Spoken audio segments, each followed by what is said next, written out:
hit like, and subscribe. You're watching the Marc Lamont Hill official YouTube channel. Peace, family. It's your brother, Marc Lamont Hill. Welcome to Night School. I got some schmutz on me. Welcome to Night School. Every night here on the Marc Lamont Hill official YouTube channel, we host Night School, where we break down the most controversial subjects, the most contested topics, the most engaged debates going on in the world today. And tonight is no different. I apologize. Y'all, Tuesdays are generally crazy. I jumped on without even doing my grooming. You know what I mean? I'm over here looking crazy. I don't know what's going on with me today, man. Anyway, I appreciate y'all so much. I love y'all so much. Today's been a crazy day. Yesterday's been a crazy day. I do the Joe Budden podcast, and we record all day today. It's about 8 hours of recording. And then I had to come home and do a bunch of stuff. So we are, I'm just exhausted. On top of that, some family stuff happening, just running around the last few days, not getting much sleep. I think I got about 8 hours in the last 3 or 4 days. And I've eaten like maybe twice. So this is not going to be the longest of night schools, but I wanted to at least talk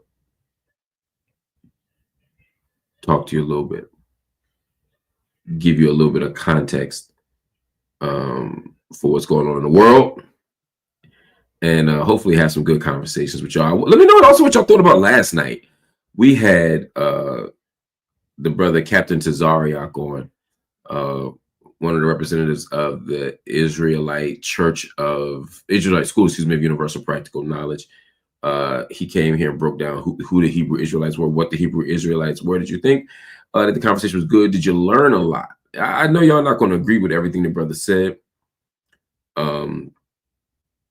but I was hoping y'all at least had an opportunity to learn. He's going to come back and we're going to do some Q&A. In fact, maybe we'll have him come back purely so y'all can ask him questions. I hear what you're saying. Shout out to Dallas's finest Jazz LP. So we didn't have an opportunity to ask him questions. I know we had a limited amount of time. I didn't expect to be on there for 2 hours. I thought the plan was 30-40 minutes, but everything took us somewhere else.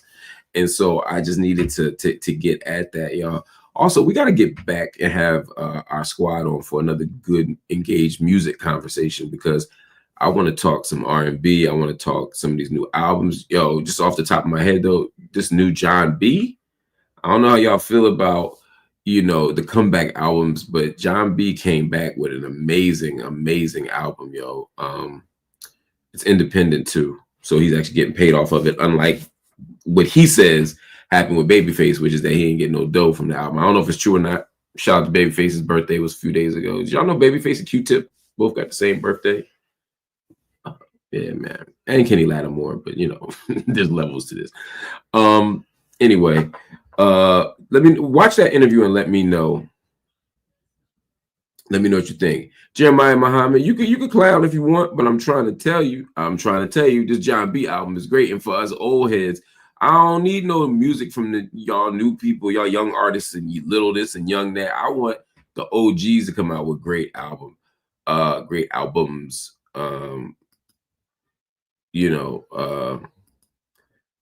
Tallies and South said Will Smith album was a flop. I don't know how it did commercially, but I can tell you that album was cheeks, man. And I love Will Smith. And the Fresh Prince for me is one of those great. He's on the Mount Rushmore of Philadelphia rappers, so I can't even say nothing other than blessings and love to Will Smith. But that album was hot basura, and I listened to it, and I was excited to listen to it. I thought it was going to be something else. It wasn't that. It wasn't that. Yes, free thinker. Captain Tazariak will return.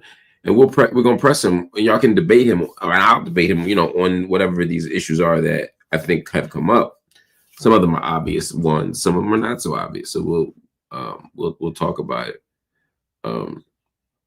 Anyway, I thought y'all would feel good about that. All right. Yeah, I'm y'all. It ain't y'all. It's that your boy is old and tired.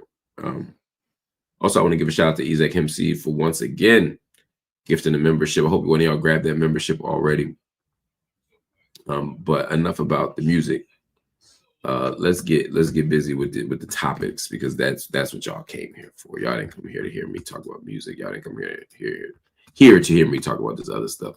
Y'all came to hear me do the thing that we do here at Night School, which is break stuff down in depth. I'm going to start with this story about ICE and Columbia University, because, as you know, Columbia University has been a kind of hotbed of conversations, a hotbed of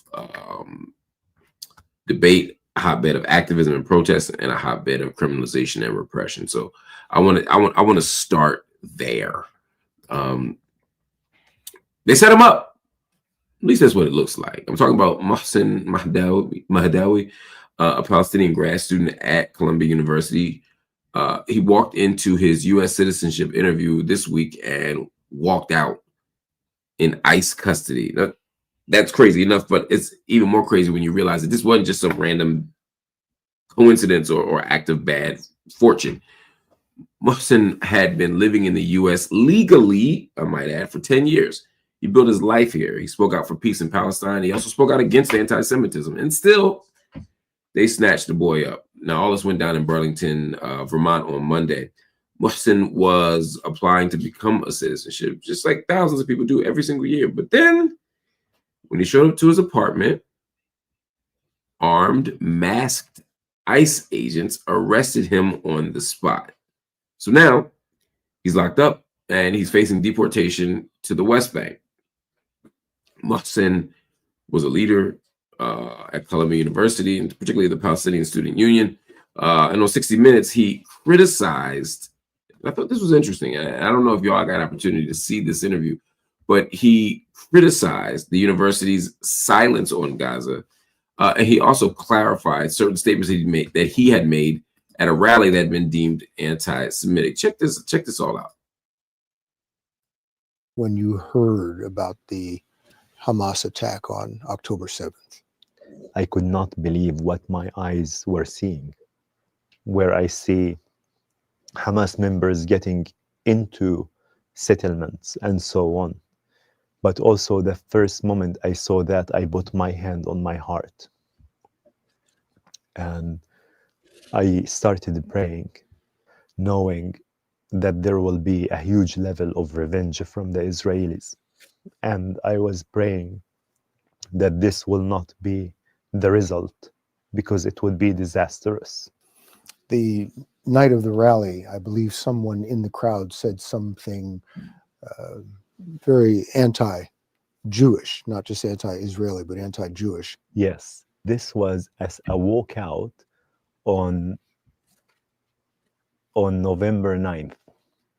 And a person comes down the stairs yelling, "Death to Jews." I was shocked, and I walked directly to the person and I told him, "You don't represent us, because this is not something that we agree with." And I took the megaphone and I gave a speech and I said, "We here are conscious, educated students, and we know how to separate right from wrong. What this guy has said is clearly anti-Semitic against Jews. Anti-Semitic. To be anti-Semitic is unjust. And the fight for the freedom of Palestine and the fight against anti-Semitism go hand in hand, because injustice anywhere is a threat to justice everywhere." Sound like my guy said all the right things. Sound like he wasn't being anti-Semitic, and quite the opposite, in fact. And yet still, right after the speech, he starts getting targeted by pro-Israel blacklist sites, places like Canary Mission. And he knew something was going to happen. He just didn't know it was going to be something like this. So, all right, let's take a zoom out for a second. Columbia already bent the knee after Trump's people pulled $400 million in federal funds over campus protests. Since then, Columbia has banned masks, and they've brought in more cops, and they put Middle East studies under surveillance. And this isn't just at Columbia. It's bigger than just Nino Brown. Under Trump's executive orders, more than 600 international students, most of them Muslim or pro-Palestinian at the very least, have had their visas denied or their visas revoked. There's no warning. There's no reason given. It's just gone. Now, Bernie Sanders and Peter Welch, both senators, both from Vermont, are now demanding that Mohsen be released immediately. Bernie Sanders said, "This man is a legal resident and deserves due process." It's the best I can do. It's late. Welch said that the arrest was immoral, inhumane, and illegal. So ask yourself, where are we as a nation when citizenship interviews become an ICE trap? I mean, come on. This isn't just a deportation. It's a message.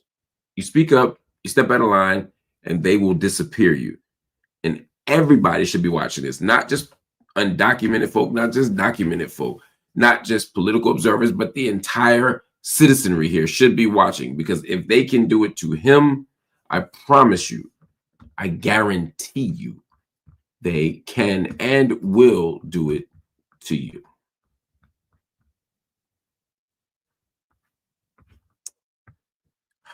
All right, y'all, let's move on to another story. Actually, we're going to take a quick break and then go to another story. I'll be right back. Hit like and subscribe. You're watching the Marc Lamont Hill official YouTube channel. All right, family. I appreciate y'all holding up. Let's move on to another story here. Donald Trump is at war with everybody, but one of those people, one of those entities that he's been most at war with has been higher education, and he just escalated that war. And he has Harvard and in an interesting position. I would say Harvard's even in the crosshairs of Donald Trump fully. Now, right after his administration froze just over $2.2 billion in federal research funds, which is a lot of money, Trump threatened to strip Harvard of its tax-exempt status, accusing the Ivy League giant of pushing, quote, terrorist-supporting sickness and failing to protect Jewish students. Now, this all came just hours after Harvard flat out rejected a list of demands from the Trump White House. Those demands included reporting students to the feds for being hostile to American values, hiring a government-approved auditor to police anti-Semitic academic programs, censoring faculty, checking for plagiarism and enforcing viewpoint diversity, disciplining students for the Gaza protests, and even giving the government more control over teaching and hiring. What does that mean? Giving the government any control over teaching and hiring is nuts. Anyway, Harvard President Alan Garber fired back, saying that the school won't give up its academic freedom or its First Amendment rights just to get some government money. It's about time they stood up and grew a spine. Jesus. He warned that most of Trump's demands are not about anti-Semitism. They're about federal, how do you put it? Federal control, I'll say, over ideas. And then Trump decided that he, and you can't be surprised at this, Trump said that he was going to double down. I want you to see what Donald Trump wrote. Just look at this right here. Donald Trump, y'all's president, wrote a note on Truth Social, which is the biggest outlet in the world, of course. And he said, perhaps Harvard should lose its tax-exempt status and be taxed as a political entity if it keeps pushing political, ideological, and terrorist-inspired / supporting sickness. Remember, tax-exempt status is totally contingent on acting in the public interest. I think it's cute when they act like there's only one public interest, or that the public is really the white mainstream public. That's all deeply, deeply, deeply problematic in and of itself. But anyway, this is all part of Trump's plan. He wants to effectively remake elite universities. He's already taken $400 million from Columbia University, which still caved to their demands. That's what bugs me about Columbia. They will do the wrong thing at the wrong time to the wrong end. You know, they fire all them people and still get attacked by Trump. So maybe you don't fire those people. You know, just a thought. He's hinting that other schools are going to be next. We'll see. But this is definitely a warning shot, because once the government starts deciding what schools can teach, you know, what they should read, etc., nobody's safe. Not protesters, not scholars, not students, not anybody who speaks truth to power. And don't forget, Harvard is a $53 billion endowment. So again, they will be fine. They can fight back, but what happens when Trump comes for smaller schools, especially HBCUs or community colleges, state schools? You know, these people need cash to survive, and I'm not sure that they'll be able to survive, or certainly not thrive, with Trump on their heels all the time. So this is a kind of referendum on power and courage and discipline. What are these institutions going to do when there's a lot of money on the line, but also not money that y'all need, not money that y'all need? Does that make sense? You know, like Harvard, I understand it's small. I'm not going to judge a small HBCU to the same moral or same sort of political action as I am someone else. They need the same moral stance, but you know, because right is right, wrong is wrong, but they could manage that a little bit differently. That's all. All right, family. So much to talk about today. What I'd like to do, because I am having a little bit of a, I'll be honest with you, just a little bit of a physical shutdown. I want to come back later tonight or first thing in the morning, but probably in the morning with a morning update of this, and we'll talk about it. But I want to at least get those two stories out to you because I do care about those stories, but I also am just trying to be better to myself and my body. And your boy is worn out, and I'm feeling it right now, and it doesn't feel good. So I'm going to rest and actually listen to myself for once. All right, hit the like button, hit the subscribe button. Also, family, hit that join button, and we will see you tomorrow. Peace.